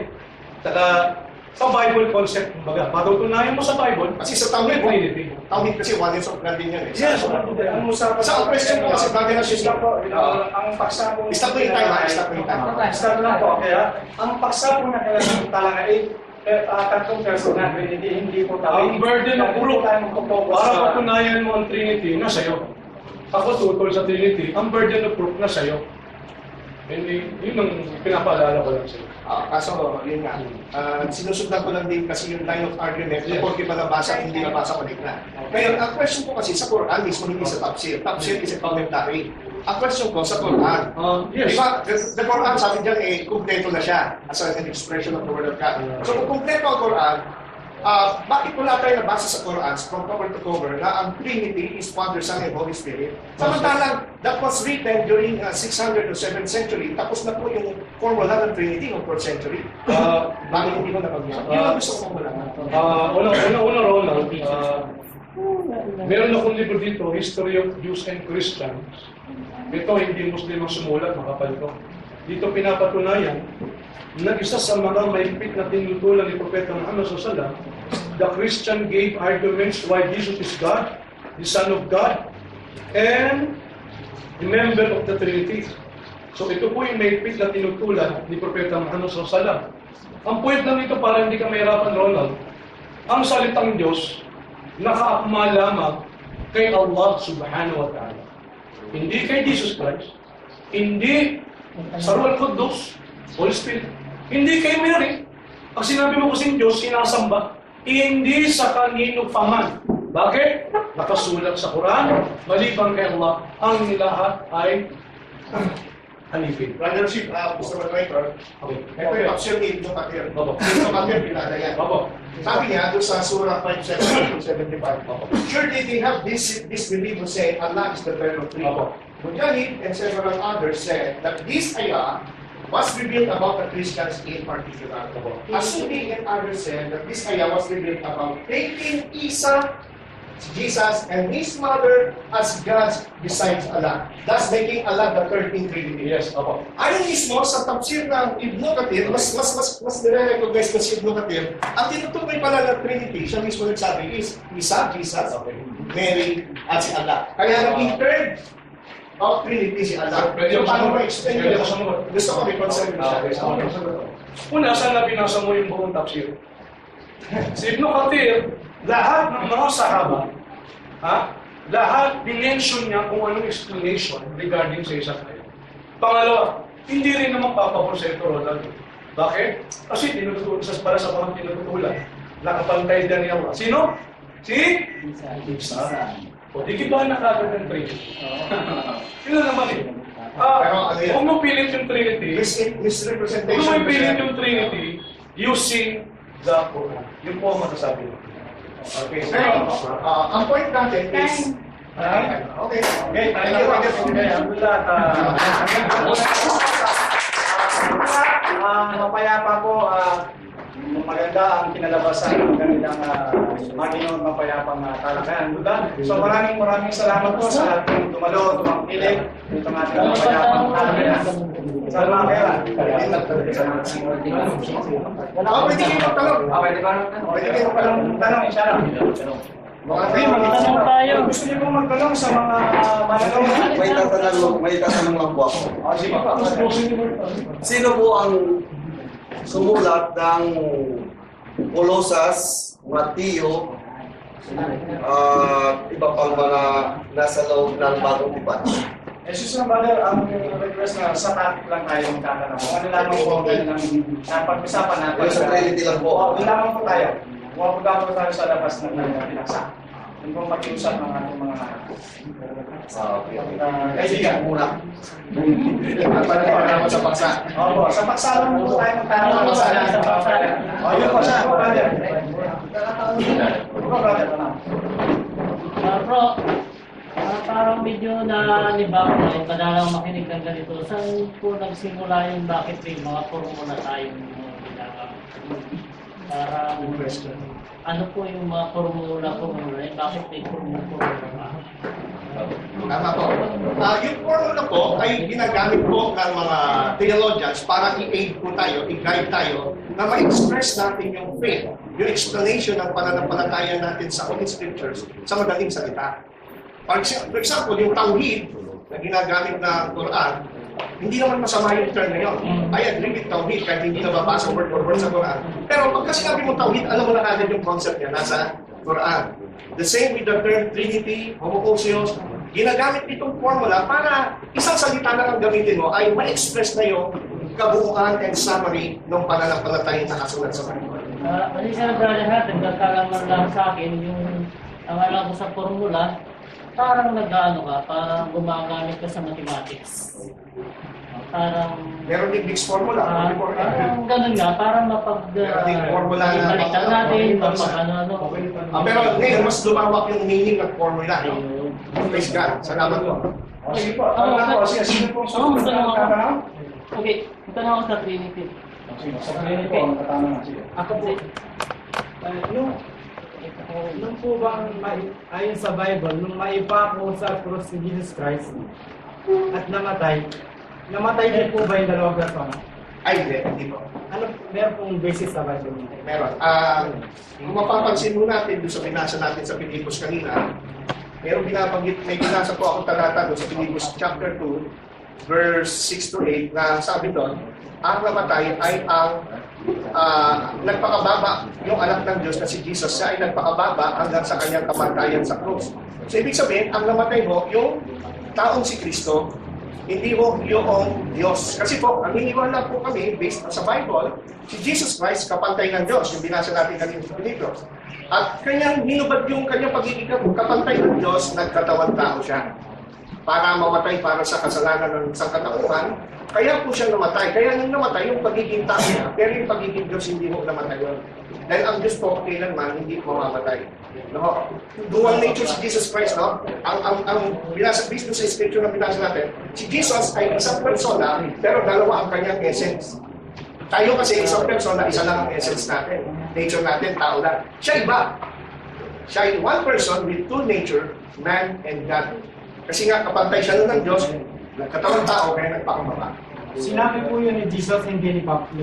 Si Jesus mismo nagsabi. Yun ang expression ng faith, hindi ni Pablo. Yun ang expression ng faith ng mga followers. Sinabi po ni Jesus yun. Siya po mismo nagsabi sa Hindi, pero approve ni Jesus yan. Kasi sinasabi ni Jesus na galing din siya sa Ama, na siya ay nasa sinapupunan ng Ama mula nung pasimula. At siya po ay tinapay na nang galing sa langit. At meron siyang glory. Sabi sa John 17:5, I have the glory with you before the world was created. So, meron siyang glory o kapangyarihan. Kapag yun yung glory na yun, yung pagiging kapantay ng Diyos. Sabi sa John 17:5, O Ama, luwalhatian mo ako sa kaluwalhatian na aking tinag-drive sa'yo bago pa ilikhain doon sa libutan. Yun yun. Ngayon, yung glory na yun, pinalis na yun, nagkatawang tao, kaya siya namatay sa cross. After resurrection, brother, lumuplok po siya sa kanan ng Ama. That is, figurative language. Kasi, spirit sila eh. Wala silang naman ng totoo, kaya walang kanan. Parang ganito, minsan sinasabi natin, sino ngayon ang nakaluklok, sino nakaupo sa Malacanang? Si Noynoy Aquino ang nakaupo ngayon sa Malacanang. Pero hindi ibig sabihin natin nakaupo si Noynoy Aquino. Ginagamit natin yung term na nakaupo sa trono sa Malacanang para figure of speech na ito siya ngayon ang may authority at kapangyarihan at presidente natin. So yung word na nasa kanan, lumuklok sa kanan, figurative speech po yun. Hindi ko ibig sabihin na talaga may kanan at may kaliwa sa langit. Kasi kung spirit being sila, and they are infinite. Pag sinabi natin infinite, hindi ka pwede magdagdag, magbawas in everything. They can only be expressed. So ibig sabihin, hindi mo literal yun. Tuloy ko ang tanong nyo. Nasa kanan. Okay, ang tatanong ko na hindi Muslim. Meron pong magtatanong na hindi Muslim. Sige po. Nabanggit ko po yung kanina yung plural majesty. In-apply nyo yung sa Genesis. Yung po bang plural of majesty ay anong taon po yan lumabas? Yan po ba taon ni Moses? O modern na lang yun? Ang ibig sabihin, yung paliwanag po. Opo kasi yung plural of majesty. Yes, ang unang-una po nagpapaliwanag po niyan ay mga nakakaunawa ng salita, which is the Jews. Ang mga marunong ng libro. Kailanman, hindi sumagi sa ukote nila na yung Elohim o yung salitang as ay meron pong tatlong personang nagsasalita sa Elohim. At alam po ninyo yung salitang Elohim, kung babasahin po natin, tumutukoy din yung kay Moises, tumutukoy din yan sa mga goddess na iisa lang ang tinutukoy, bagamat plural po yung Elohim, at tumutukoy din sa walang Diyos. Ngayon, ang ginamit ko pong source, patungkol po sa Genesis chapter 1 verse 26, ay walang iba, kundi mga proponents din po ng Trinitarian o Trinity. Ito po, ang ginamit ko po nung una, ay yung tinatawag po na NIV Bible Commentary. Basahin po ninyo yung commentary po ng NIV regarding sa paliwanag po ng Genesis chapter 1 verse 26. At meron pa yung Ryan, meron pa siya, no? Meron pa akong text, hanapin ko lang po regarding sa nagpaliwanag po ng mga bagay na yun, na yun po ay hindi tumutukoy sa tatlong persona. Mga Bible scholar din po, at ito po ay conservative Bible scholar, hindi po liberal, na baka pagkamalan po si Caroline. So yung pong pagpapaliwanag niyo po, ginamit niyo yung plural of majesty. Yan Opo. po ba existing na sa panahon ni Moises o panahon pa lang mayroong mga model? What do you mean existing sa panahon ni Moises? Kasi pag sinabi ng existing sa panahon ni Moises, obviously ang hinahanap ng magpapaliwanag ay mga Hudyo. Tama po ba? Ganito po kasi, O yung commentary na libro? yung po kasi yung di ba sinasabi niyo, kasi ginamit niyo yung plural of majesty na liwanag. Para doon sa isang ancient yung scripture. Now yung plural of majesty ay bago lang yan, netong panahon ng modern na ina-apply sa practice ng mga tao. Na paano mo ginamit yung plural of majesty? Hindi po siya bago. Hindi po siya bago. Ganun po siya ang unawaan ng mga Hudyo.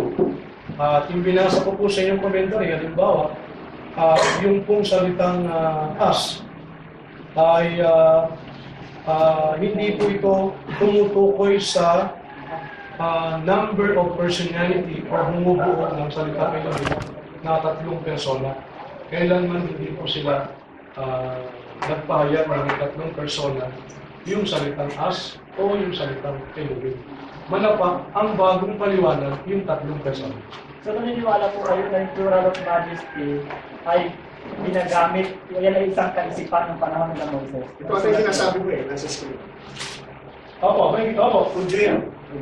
Naniniwala po ako. Ang sabi niya, unknown to Moses and the prophet. Well, siguro, kung magre-react ka Ronald, magre-react din ako sa mga sagot kanina, di ba? Unless kung may reaction tayo. Okay lang. Sige, pakihan mo. Okay lang.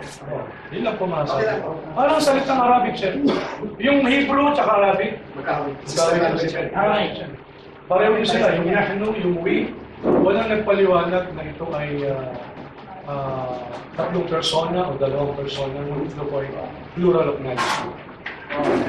Hindi ko lang, naniniwala kayo na yung plural of majesty ay... Yung tanong mo ba yan? Yung tanong Oo, mo? hindi ko lang to. Para mabuo lang yung skill tinanong Opo. ko. Naniniwala po kayo na yung plural of majesty ay isang thought na umiiral na sa panahon ni Moses. Opo. Okay na po. Opo.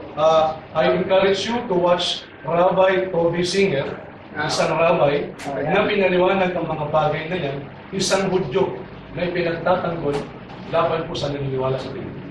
Sa YouTube, meron. Sa YouTube, meron. Sa Opo, YouTube, meron. Parang may guide ka. May tarang na po ba tayong kanalan? Excuse me, dalawa na yung tanong kanina. Ito naman, hindi po Muslim ang magtatanong. Sige po. Yung kanina po ay Yusuf Ali po yung tao ba? Nakalagay po doon Ano yung nagtatanong sa akin? sa kanya. Yung nakalagay po kanina sa projector natin. Excuse me po nagtatanong lang ako. Sige, okay. Yung nakalagay po doon is Father, Son, at kay Mary. Yung po ba ay parehas dun sa Father, Son, and Holy Spirit? O magkaiba siya? Yusuf Kasi pinag-usapan mo natin dito yung Opo. pagkamukaan niya. Unang-una, tinatanong mo sa akin kung pareho ng terminology ng yung Trinity. Unahin ko lang muna yung sinasabi ni Ronald regarding sa talata na pinupunan niya na hindi raw Trinity. Pandali lang, di ba Ronald, ang salitang Trinity wala naman noon. Nagsimula ito sa salitang trias. Ano ibig sabihin ng trias? Di ba literally tatlo? Pagkatapos naging sa Latin ay Trinitas. Ano ibig sabihin ng Trinitas? Di ba tatlo din? Tapos later on, naging Trinity. Masama ba yung sinasabi ng Quran? Talata? Sapagkat yung talata, Trias din. At saka, Trinity din. At saka, Trinitas din. There's nothing wrong with that. Ngayon, alam mo brother, napaka-unfair naman sa amin na pinapatunayan niyo ang Trinity, bukod tanging kayo lang, na para bang may Trinity sa Quran, na pinupunan niyo na yung Trinity katulad na sinasabi ni Ronald ay ang Ama, si Jesus, at saka si Mary. No? Pero sana kung ibabahagi pa eh. Yan ang miracle ng Quran eh. Kasi alam nyo, sa Arabia noon, hindi pa kilala na si Jesus, na si Mary, bagamat nagsimula ko yung 481, hindi pa kilala sa Arabia noon na si Mary ay, what? Ina ng Diyos. Pero ipinagpaunan ng Quran. Walang hayagang sumasamba kay Mary sa panahon na yun, pero hayagang ipinahayag na ng Quran, Judaistic prophecy na may sasamba kay Mary. Magkagayon pa man, kapatid, ang tinututulan ng Quran ay si Allah, bahagi ng tatlo. Sapagkat si Allah ay iisa lang. Yung Diyos, naka-akma lang, naka-ugnay lang, dapat nakalapat lang kay Allah. Hindi pwedeng kay Jesus, hindi pwedeng sa Holy Spirit, hindi pwedeng kung kani-kanino man. Malinaw na sinabi sa Quran, lalo na sa panalangin. Chapter 10, 106, wala tad'una min dunillah.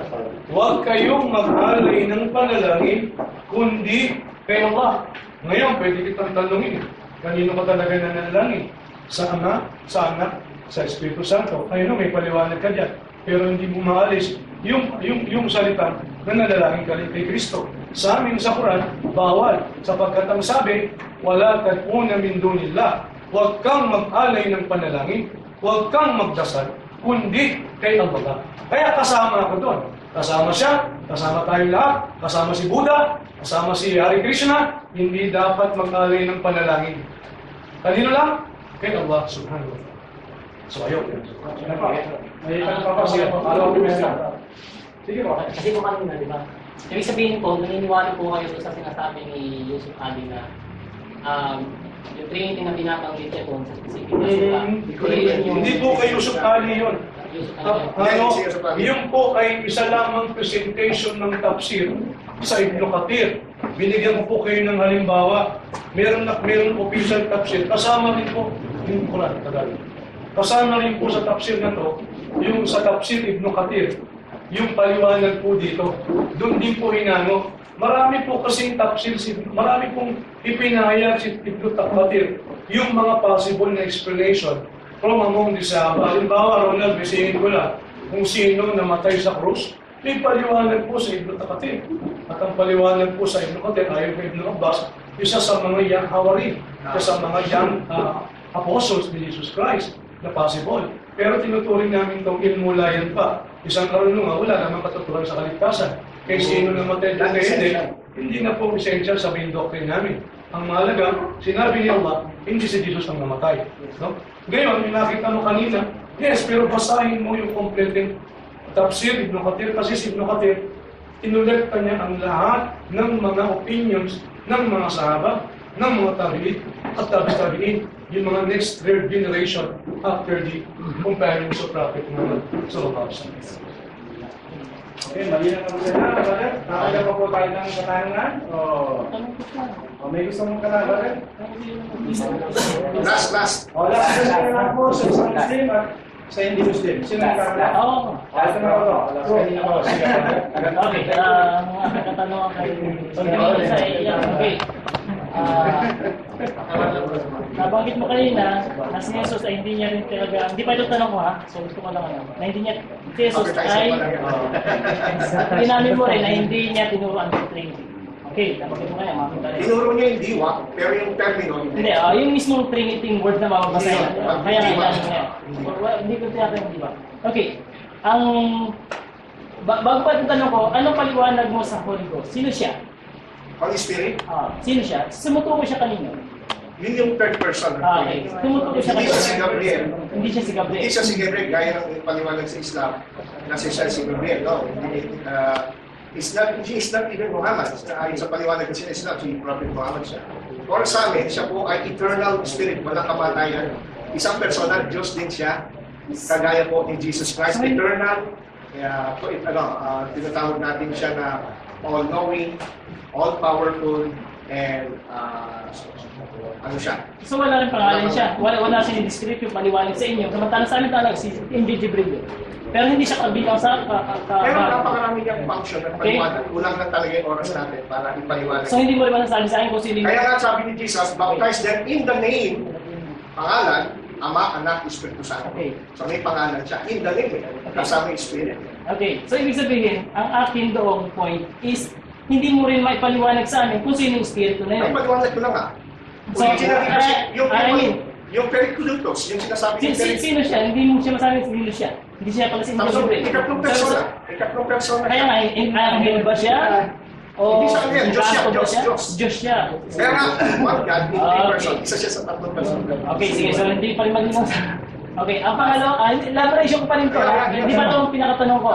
Kasi Trinity ang ano eh. Nakakailang elaboration ka na. Okay. Sa anak, tinutukoy mo sino siya. Alam mo? Sa anak, sino siya? Tinutukoy mo siya. Sa person na yun. Sa anak. Anong pangalan niya?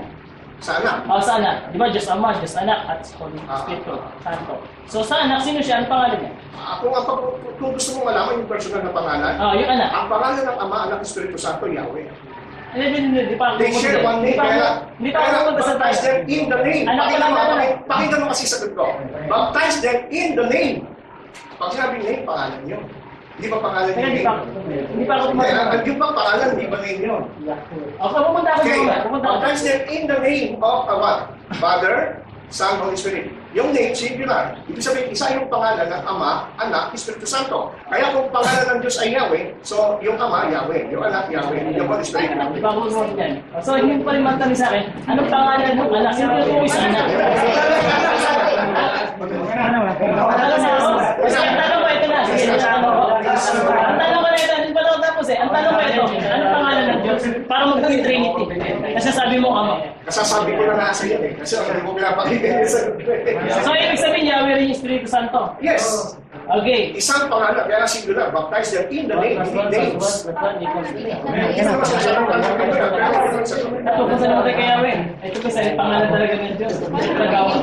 Sige ba, isang katanungan na lang po. Sige ka, ano ka kanina pa yun eh. Sige ba? Okay, kamusta kayo sa po ako? Ang Bible po is talagang guidance ng mga buong kasamang Kristiyanuhan. So, tungkol po doon sa Trinity, yung ibang mga sinasabi nila patungkol kay Jesus Christ o kay Isa, na ang tanong ko po rito, sa ibang versikulo sa Bible, matatagpuan natin na ibang pagbibintang kay Kristo na sinasabi siya po ay isang ordinaryong tao, siya po ay isang tubo ng Diyos. At kanina po kayo ay nagbanggit sa Philippians, nasa 2:6-8, na si Kristo ay kapantayan Diyos. Tama po ba? So, bilang po isang Muslim, ako po ay nalilito kung sino po ba ang dapat pong paniwalaan sa mga nagbibintang kay Jesus patungkol sa Kanya. Siya ba ay tao, siya ba ay propeta, o siya ba ay kapantay ng Diyos? No? Isa po ako kung kailangan po ako.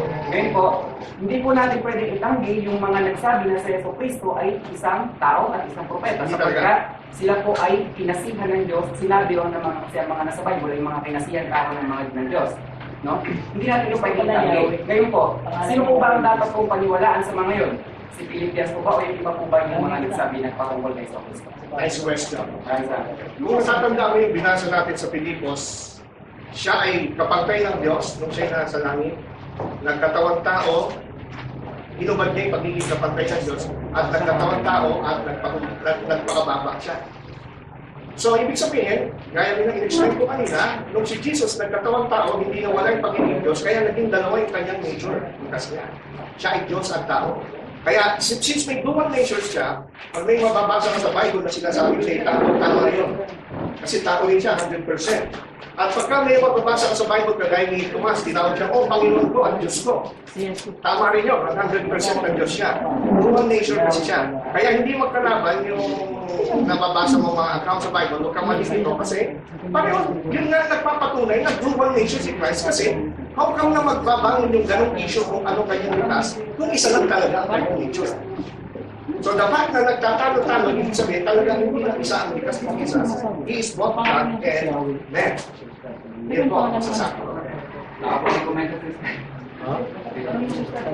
Okay, so wala na pong katanungan. At dito na po nagtatapos ang ating mapayapang talakayan. At sa 7 days Adventist, ating pananampalatayang Islam. Kaya paano po sa inyo lahat? Okay. Salamat po, warahmatullahi wabarakatuh. Pangalan namin is